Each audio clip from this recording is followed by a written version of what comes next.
দুটো ভিক্ষা দে মা। দিচ্ছি বাবা। कौन है ये लोग? এই নাও বাবা। একই এ তো ঘোর অমঙ্গল।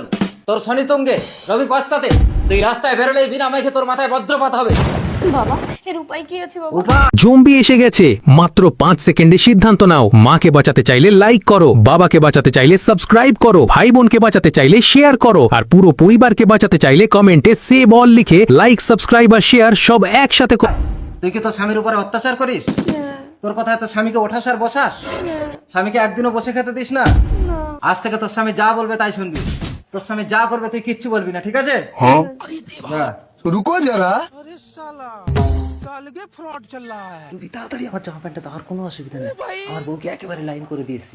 আমি যদি 10টা বিয়ে করেও বউ নিয়ে বাড়ি যাই, আমার বউ কিচ্ছু বলবে না।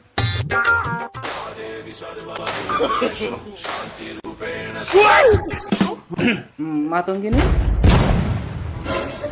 তুমি বিয়ে করে আসছো?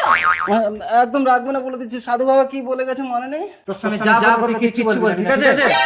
ও হ্যাঁ ঠিক আছে, ঘরে উঠে এসো। হ্যাঁ, যা বলবো তাই শুনবো। রান্না করো। বন্ধ কোমরে মে প্যার করেঙ্গে।